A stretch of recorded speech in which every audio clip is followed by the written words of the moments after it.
Bonjour, je vais vous présenter le chapitre intitulé Immunité spécifique qui fait partie du programme en SVT de première année secondaire. Mais d'abord, je veux faire avec vous un petit rappel sur le chapitre précédent, l'immunité non spécifique. Donc, pourquoi on l'a appelé ainsi? Eh bien, parce que c'est l'ensemble des moyens qui permettent à l'organisme de se défendre contre toutes sortes de microbes. Notez bien, contre, c'est la défense de l'organisme contre toutes sortes de microbes. C'est-à-dire un microbe, quel que soit sa nature ou son origine qui pénètre à l'organisme, il va y avoir l'intervention de l'immunité non spécifique. Un microbe donc peut être une bactérie ou un virus. L'immunité non spécifique, elle est aussi immédiate et active dès la naissance. Pour cela, on l'a appelée aussi immunité innée ou naturelle.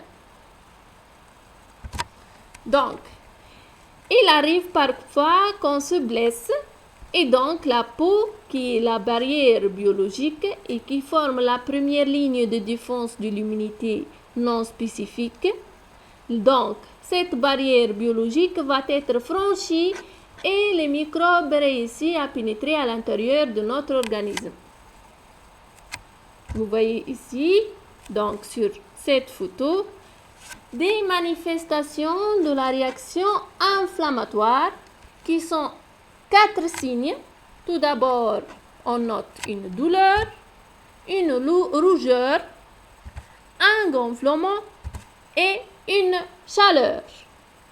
Cette réaction inflammatoire, comme vous voyez sur cette coupe du pot, pour vous simplifier par ce schéma, donc la réaction inflammatoire est accompagnée d'un gonflement qui est à l'origine de dilatation du vaisseau sanguin et se due à l'arrivée en grand nombre de leucocytes ou globules blancs au lieu d'infection qui sont attirés par des substances chimiques. Donc la dilatation du vaisseau sanguin est due à l'attraction par des substances chimiques de plusieurs leucocytes ou globules blancs vers le site ou vers le lieu d'infection. Pour les globules blancs ou le type de globules blancs dont on va parler et qui ont un pouvoir phagocytaire, on va expliquer la phagocytose qui accompagne la réaction inflammatoire et qui fait partie de l'immunité non spécifique. Donc, les polynucléaires ici, en rose, avec un noyau polylobé qui n'est pas arrondi comme vous voyez, c'est pour cela qu'on l'a appelé polynucléaire, et le macrophage qui est aussi un type de globule blanc ou de leucocyte. Donc, ces cellules vont quitter la paroi de vaisseau sanguin, comme vous voyez sur ce schéma. Cette polynucléaire est en train de quitter la paroi de vaisseau sanguin et aussi ce macrophage. Le fait de quitter la paroi de vaisseau sanguin et vont se diriger vers le site d'infection, c'est le diapédèse.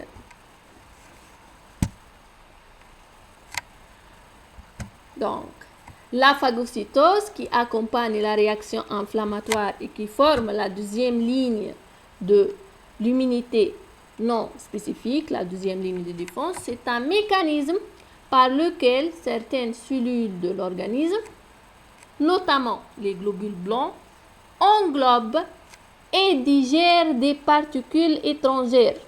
Des particules étrangères, c'est-à-dire des particules qui ne font pas partie à notre organisme.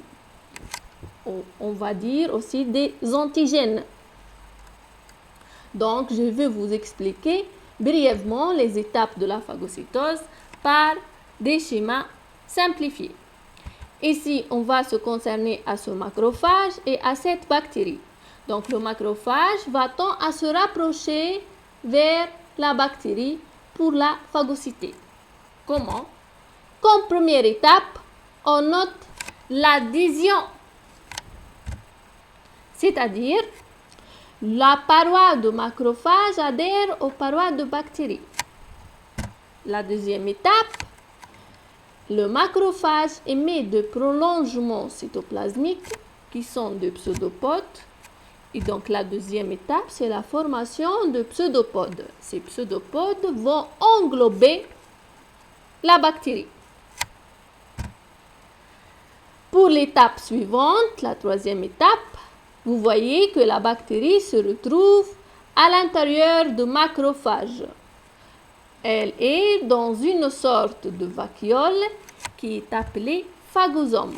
Donc, c'est l'étape de l'absorption ou ingestion, c'est-à-dire le macrophage a absorbé la bactérie. L'étape suivante, la bactérie, comme vous voyez, elle est dégradée ou découpée en deux fragments. Jusque-là. Cette dégradation est assurée par des enzymes au niveau de macrophages qui sont des enzymes digestives qui vont assurer la dégradation ou la digestion de microbes. Donc, c'est l'étape de la digestion. Par la suite, une fois la digestion est terminée et la bactérie est dégradée en petits fragments, elle va être expulsée à l'extérieur par exocytose. Et donc, elle va être éliminée. Donc, c'est l'étape de l'expulsion. Comme bilan concernant l'immunité non spécifique, vous devez retenir qu'on a comme première ligne de défense les barrières biologiques et comme deuxième ligne de défense de l'immunité non spécifique, la réaction inflammatoire et la phagocytose.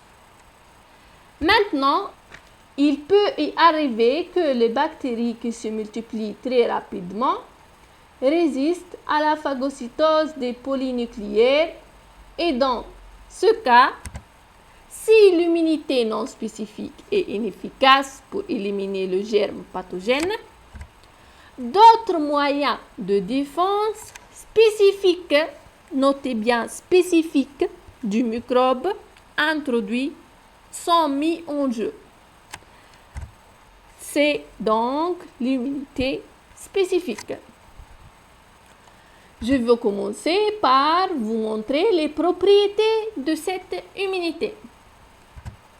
Pour cela, on va se baser sur des séries d'expériences. La première propriété, on va comparer donc une expérience témoin réalisée avec une souris A avec une autre expérience réalisée avec une souris B. Donc, c'est simple, je vous explique.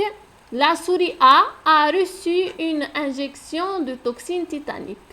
La toxine tétanique, c'est mentionné sur vos livres à la page 125 pour cette expérience. C'est une toxine sécrétée par le bacille tétanique. Et le bacille tétanique est une bactérie en forme de bacille et elle est pathogène. Donc, 3 semaines plus tard, comme vous voyez, la souris meurt. C'est à cause de la toxine tétanique.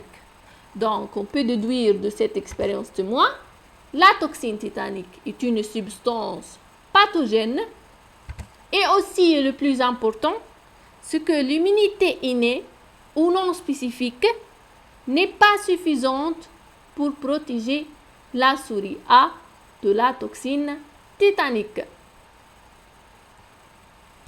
On passe maintenant à l'expérience réalisée avec la souris B. Pour cette souris, on a injecté l'anatoxine tétanique. Notez bien, c'est l'anatoxine tétanique et non pas la toxine tétanique. La différence, comme elle est mentionnée au-dessous, l'anatoxine tétanique, c'est de la toxine tétanique rendue inactive par la chaleur ou le formol. C'est-à-dire, j'explique, on va prendre la toxine tétanique au laboratoire, qui est une substance soluble, et on va la traiter par la chaleur pour enlever son pouvoir pathogène. C'est-à-dire, elle ne va pas provoquer la mort de la souris, mais elle va immuniser la souris contre la toxine tétanique. Donc, elle va provoquer l'activation du système immunitaire de la souris. Donc, vous voyez, 3 semaines plus tard, survie de la souris B, puis on injecte à cette même souris de la toxine tétanique qui est pathogène. 3 semaines plus tard, la souris B a survécu. Vous voyez, le résultat est différent de l'expérience témoin. Donc, on peut déduire, par comparaison avec l'expérience témoin, que l'anatoxine tétanique a protégé la souris B contre la toxine tétanique et la souris B a acquis une immunité spécifique. Donc, cette immunité est acquise, n'est pas naturelle ou n'est pas innée. Cette immunité spécifique est acquise contre la toxine tétanique par l'anatoxine tétanique. Donc, on va dégager donc la première propriété de l'immunité spécifique qui est l'acquisition.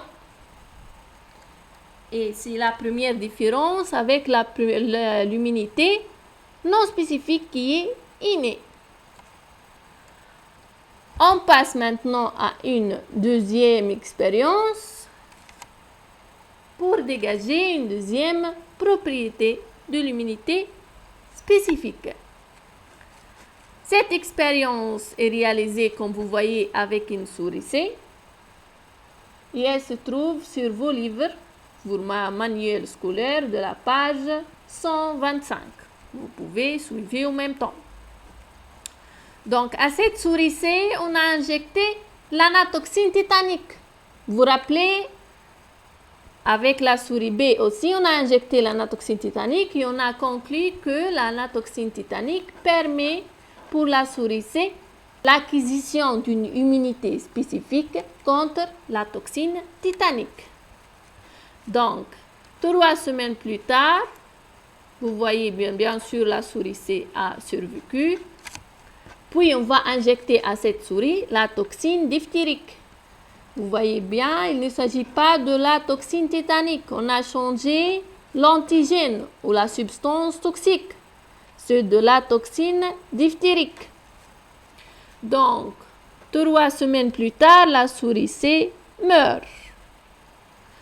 Est-ce que ici, l'anatoxine tétanique permet de protéger la souris C contre la toxine diphtérique? Non, bien sûr, c'est d'après le résultat qu'on peut le déduire. L'anatoxine tétanique ou l'immunité acquise contre la toxine tétanique ne permet pas de protéger la souris C contre la toxine diphtérique. Donc, on peut noter que l'immunité spécifique acquise contre la toxine tétanique ne protège pas la souris C de la toxine diphtérique. Cette immunité est spécifique de la toxine tétanique. Donc, on peut dire que pour protéger la souris C, par exemple, contre la toxine diphtérique, il faut injecter une autre substance qui peut être l'anatoxine diphtérique et qui va être la toxine diphtérique qui est atténuée ou affaiblie par la chaleur. Donc, on va dégager une deuxième propriété qui est la spécificité. On passe maintenant à une autre expérience afin de dégager une troisième propriété de l'immunité spécifique. Donc, on va commencer par expliquer l'expérience témoin pour comparer par la suite le résultat à l'expérience que nous concerne. Donc, pour l'expérience témoin est réalisée avec une souris T et une souris F, donc 2 souris. Pour la souris T, comme vous voyez, elle est non immunisée contre la toxine tétanique. C'est-à-dire, on n'a pas injecté de l'anatoxine tétanique. On prélève le sérum de la souris T Donc, d'abord, j'explique c'est quoi le sérum. Donc, le sérum est une partie liquide libérée lors de la coagulation du sang. Un tube à essai, par exemple, qui contient du sang. Après coagulation, donc on va laisser le tube à essai un certain temps pour se coaguler. Le résultat sera une partie culot au-dessous qui va être précipitée et une autre partie liquide jaune au-dessus. Et c'est le sérum. Donc on revient à l'expérience. Je dis qu'on a prélevé le sérum de la souris T qui est non immunisée et on l'a injecté à une souris F. Puis pour cette même souris F, on a injecté de la toxine tétanique après injection de sérum de souris T. C'est mentionné. 3 semaines plus tard, la souris F meurt.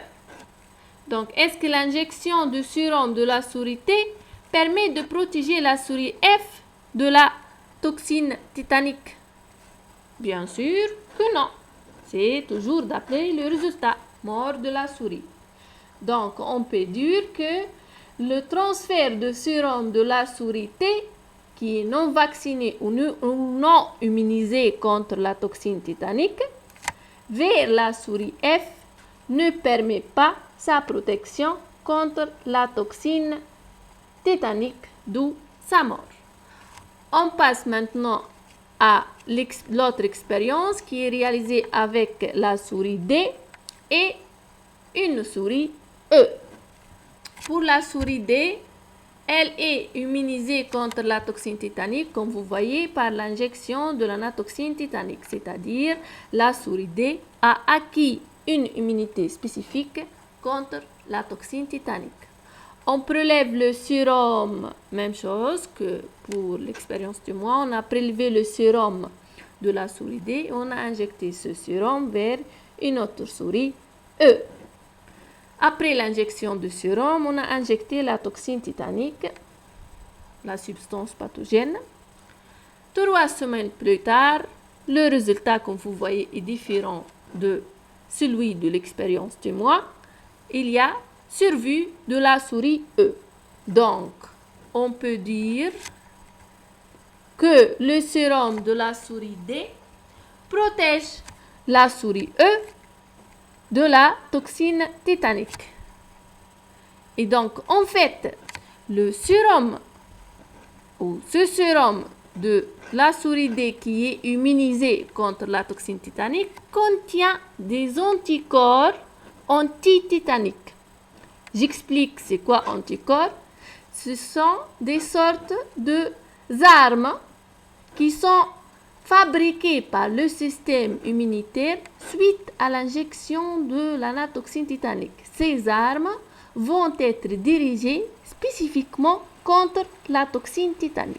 Donc, on a transféré ce sérum qui contient ces armes, qui sont des anticorps antitétaniques, vers une autre souris E pour la protéger. En fait, ici, il y a transfert de l'immunité spécifique d'une souris, qui est la souris D, vers une autre, qui est la souris E. La déduction, il y a transfert de l'immunité spécifique de la souris D vers la souris E par l'intermédiaire de sérum. Et donc, c'est notre troisième propriété qui est la transférabilité. On va passer maintenant à une autre expérience pour dégager 2 autres propriétés, une 4e et une 5e et dernière propriété de l'immunité spécifique. J'explique l'expérience. En fait, ici, on vous présente les résultats de l'expérience. Ces résultats sont obtenus par l'injection à une souris de la natoxine titanique et de la natoxine diphthérique. En fait, cette souris a subi une première injection, comme vous voyez au-dessous, une première injection au temps 0. Cette première injection contient de la natoxine titanique uniquement. Et une deuxième injection le 4e semaine. Et cette deuxième injection contient encore de la natoxine titanique et elle est additionnée par la natoxine diphthérique. Donc, suite à chaque injection, on suit l'évolution de taux d'anticorps dans le sérum en fonction de temps en semaine. Et vous remarquez qu'on a une réponse primaire et une réponse secondaire. La réponse primaire et la réponse secondaire, on va les comparer dans un tableau et on va se concentrer uniquement pour les anticorps anti-tétaniques, ce qui est en rose, ici, la courbe en rose, pour la réponse primaire et la réponse secondaire. Donc, vous voyez, la réponse primaire est obtenue après la première injection et la réponse secondaire après la deuxième injection, c'est-à-dire après le deuxième contact avec la natoxine titanique.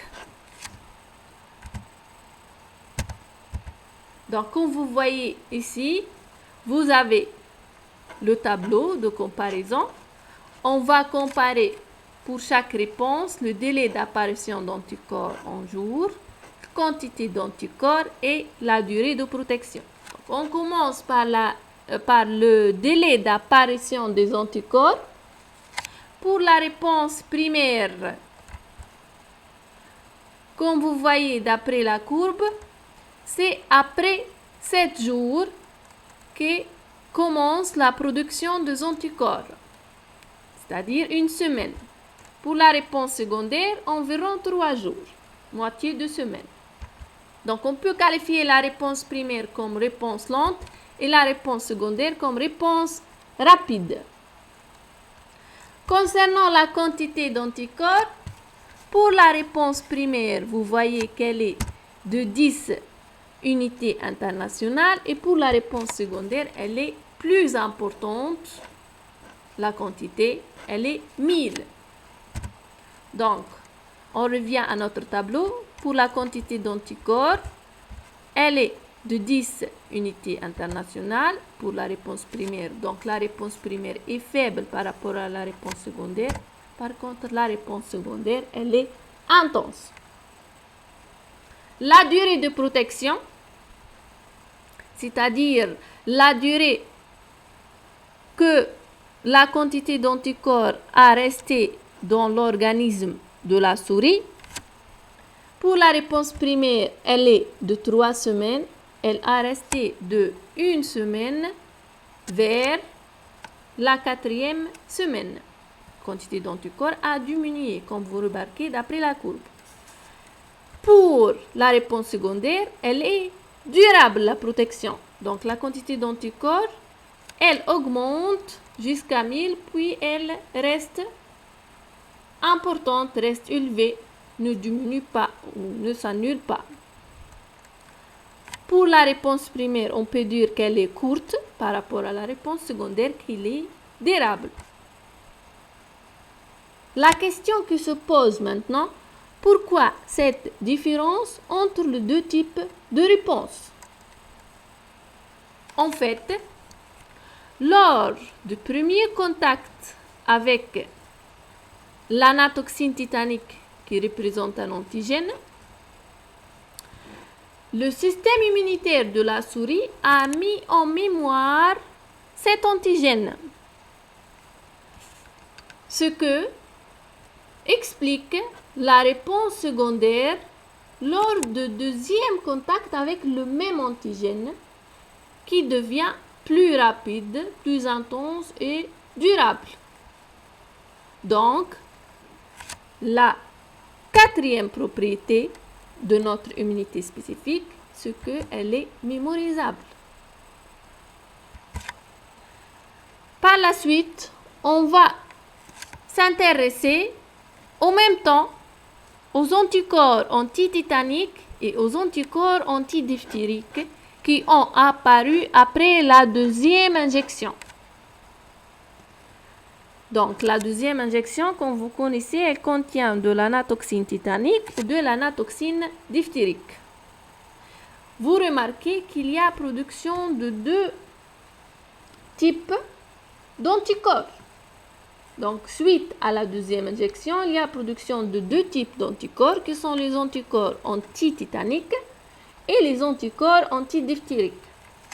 Donc, le système immunitaire est capable de développer une réponse immunitaire spécifique contre chaque microbe introduit dans l'organisme. C'est la dernière propriété. Et la cinquième, qui est la diversité de réponses immunitaires spécifiques. Et par cette cinquième propriété, on a fini notre première partie de chapitre l'immunité spécifique. Pour ne pas vous encombrer les informations, on va s'intéresser dans une deuxième vidéo à la deuxième partie qui concerne les pratiques médicales pour aider l'organisme à renforcer l'immunité spécifique. Et on va parler essentiellement de la vaccination et de la sérothérapie. Au revoir pour la deuxième vidéo.